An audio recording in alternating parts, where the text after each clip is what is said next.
जब भी ये क्वेश्चन आ जाए तो इस क्वेश्चन में आपको ये देखना है कि e पावर x और कोई दूसरा फंक्शन भी है, ठीक है, और दूसरे फंक्शन में ये भी चेक करना है क्या वो फंक्शन, जो भी फंक्शन दिया, जैसे 1 + x log x दिया है, तो क्या ये दो फंक्शंस का सम है क्या?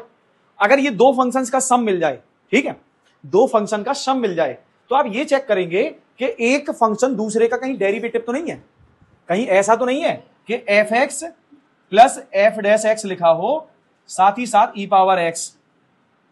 dx हो। तो इसका आंसर तो आपको पता है e पावर x fx आता है। अगर इस फॉर्म में आपको क्वेश्चन मिल जाता है तो आप डायरेक्ट इसका आंसर लिख सकते हैं, लेकिन कैसे? देखो इस सवाल में ऐसा है क्या, ये जो x देख रहा हो इन दोनों के डिवाइड में लिख दो, सेपरेट डिवाइड कर दो भाई, 1/x भी लिख सकते हैं और x log x upon x लिख सकते हैं इसको, तो ये x से x कट जाएगा, ठीक है, कैंसिल आउट हो गया। 1 to e power x 1/x plus log x dx। अच्छा यहां एक चीज और ऑब्जर्व करो, आप एक चीज और ऑब्जर्व करो, देखो अगर आपका फंक्शन log x है तो उस फंक्शन का जो डेरिवेटिव है ना वो 1/x है। ये तो देखो हमें पता होता है तभी कर पाते हैं, ये सारी चीजें हमें मालूम होती हैं, जैसे हमें मालूम है कि log x का डेरिवेटिव 1/x है, तभी हम यहां कंसीडर कर पाते हैं।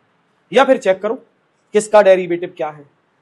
ठीक है, अब चेक कर रहे हैं तो थोड़ा टाइम ज्यादा लगेगा, 1 मिनट ज्यादा लगेगा, ठीक है, और अगर नहीं चेक कर रहे तुम्हें पता है तो वो जल्दी हो जाएगा, तुम्हें पता है कि हमको किसको fx कंसीडर करना है और किसको f', लेकिन ये कुछ फॉर्मेलिटीज होती है, लिखना ही पड़ता है, दिखाना पड़ता है कि कौन fx है और कौन f' है, तो हमें पता चल गया। सो अब क्या लिखेंगे, e पावर x, इस फॉर्मूले से,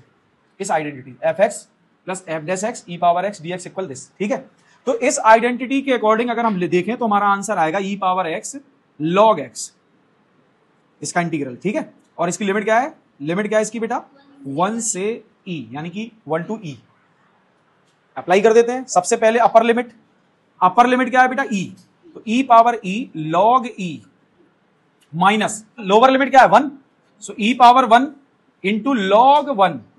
और log 1 की वैल्यू क्या होती है 0, अगर ये 0 है तो ये भी 0, पूरा 0 हो जाएगा, है ना, और ये क्या है log e की वैल्यू क्या होती है 1, log 1 की वैल्यू 0, log e की वैल्यू क्या 1, यहां आंसर आ जाएगा e to the power e, ये फाइनल आंसर आ गया, समझ में आ गया,